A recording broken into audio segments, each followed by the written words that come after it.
name's Maggie Hilton and I came to the island about 30 years ago.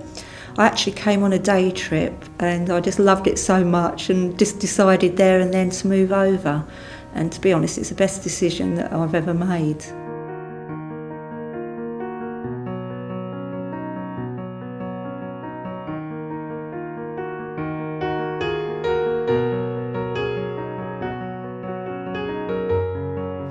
I'm Rick Hilton. I'm a partner in the Enchanted Manor with my wife Maggie. We came to live here through establishing another 5-star B&B accommodation on the island called Koala Cottage in God's Hill, and through that going well, it gave us the inspiration to do something a bit bigger.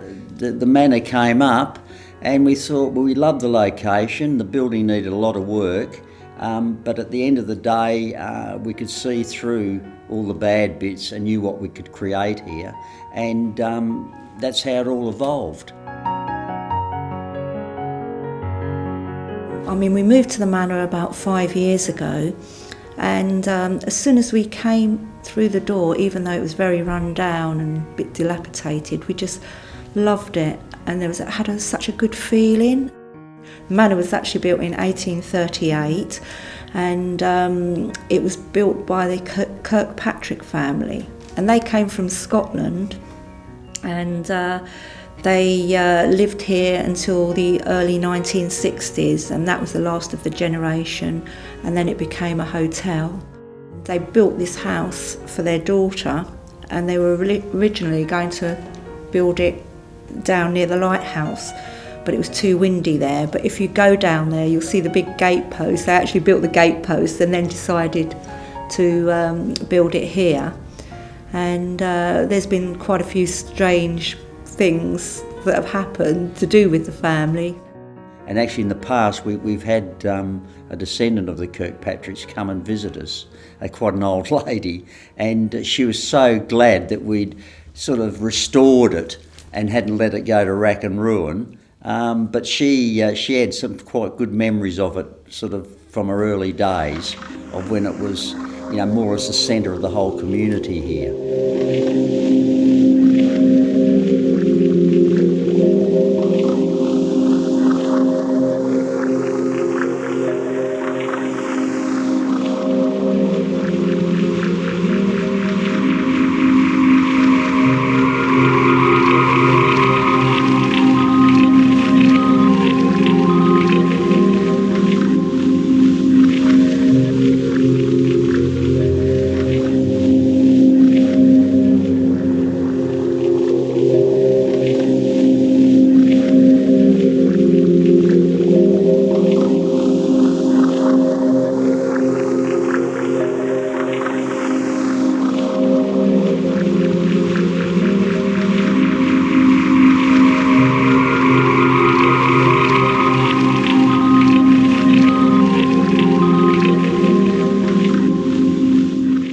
There's been quite a few different, quite strange things, because we never ever mention anything about any spirits here or anything, but we have one particular bedroom, the Oberon suite, which if anyone ever says anything, it's always about that suite.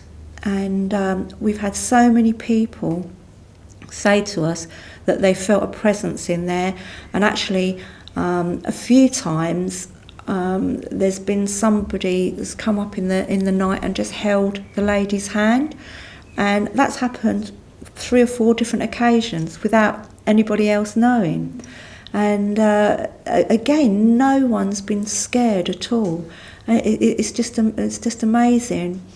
And there's been a few other things. Usually about 8 o'clock of an evening, down the stairway from the Oberon suite, there's a sweet smell of perfume, and quite a few people have noticed that as well.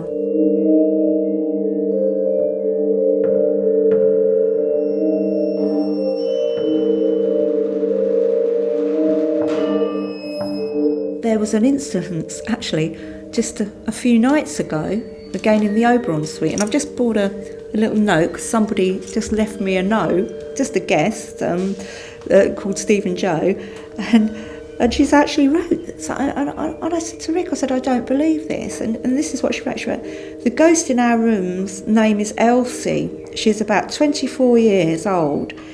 There was a very male-dominant spirit here, but his power is now diminished since the beauty you have brought in. The two ladies feel happy, Elsie and Mrs. Prendergast. And Mrs. Prendergast is the resident ghost here. You know, it's just amazing. And that was the Oberon suite, which she would not have known about. But Mrs. Prendergast, the daughter, her spirit is still here. And we've had people that have seen a Victorian lady passed by the Oberon suite as well. And at the top, where the attic used to be, which are now rooms, we've had a few strange things happen there, and chairs have actually moved from one room out into the hallway. And I know for a fact that has happened because I've seen it. We have heard from a few other people about there's two young sort of Victorian or Edwardian children that, you know, they've seen them around the hotel. But Mrs. Prendergast is the main character, and you know, I'm sure that she's looking at us now from the top, and I think she's really pleased that we've taken it over, and that's why there isn't any bad vibes or anything here. But a lot of the times we have like these dancing lights, and there's no light outside, and we've actually had people that have taken photographs, and they've come out on photographs.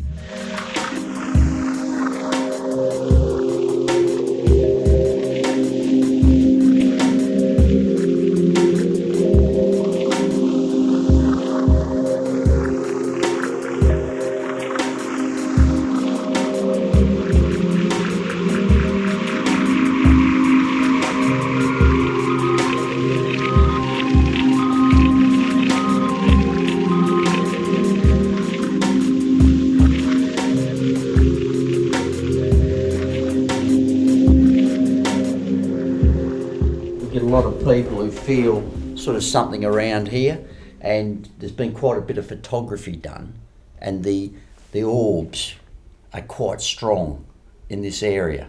And also through here, this is the Dreamtime suite, and this suite too in particular has got quite a strong feeling sort of around here, around this area here, where they feel the spirit's quite strong. But you know, nice, warm, you know, sort of welcoming type of thing. And reportedly there's a tunnel that goes from this house underneath over to the cliff edge, where there's all these beautiful little cottages there that used to be the servants' quarters for here. And there's supposed to be a tunnel that goes from here under there to the cliff edge. I think there are days of smuggling and whatever. I mean, we haven't found it as yet, but we haven't stopped looking. Now around this area here is where guests and ourselves have experienced the smell of an old lady's perfume. And Maggie said she can remember it on a great aunt's years ago, and I can in Australia. It's not a perfume of a modern sort of age. It's not all the time, but at times it's as if someone's sort of been moving through or whatever, and so that's quite interesting. I think myself, through opening it up, that we've really sort of got the place going, because a lot of people, they always say, I bet you this years ago was a really happy family home, even in the days of the Victorians, you know, when it was a big family home, and happy things happened here. So we're just glad that we're able to grab it and resurrect it again, you know. This is the Oberon suite, and this is where the Victorian lady has actually hurled the lady's hand. And this, it's funny, this side of the bed, near the window, and the lady lying down and of a night, early morning normally, and this lady has held the lady in the bed's hand, but in a very motherly sort of a way. So no one has ever said frightening. And all these experiences have happened from people who just don't know each other. And obviously there's something that has happened. So I never tell people, I just wait to be told.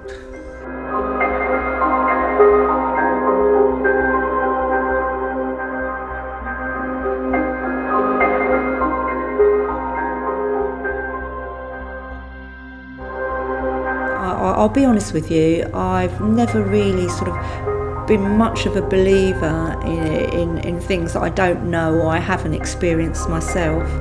And to be honest, before we came here, I'd never really seen anything or felt anything. And here, I do feel that there is a presence, definitely.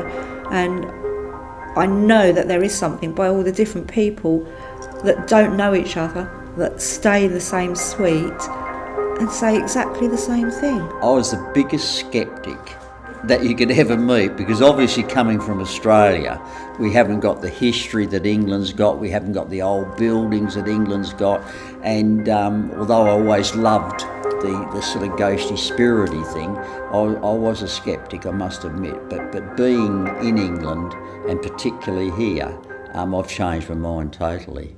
When I first moved to the island, I've always lived in really old houses, and some of them had quite bad feelings, and I always felt pretty uneasy. And the amazing part was, as soon as I walked through the door here, it had such a really, really lovely feeling, and all our guests that come here have the same experience. Obviously, these old houses probably draw that sort of type of person here, and quite a few have had experiences, but not of the dark kind. You know, of quite a nice feeling, and have sort of come back again because of it, I think.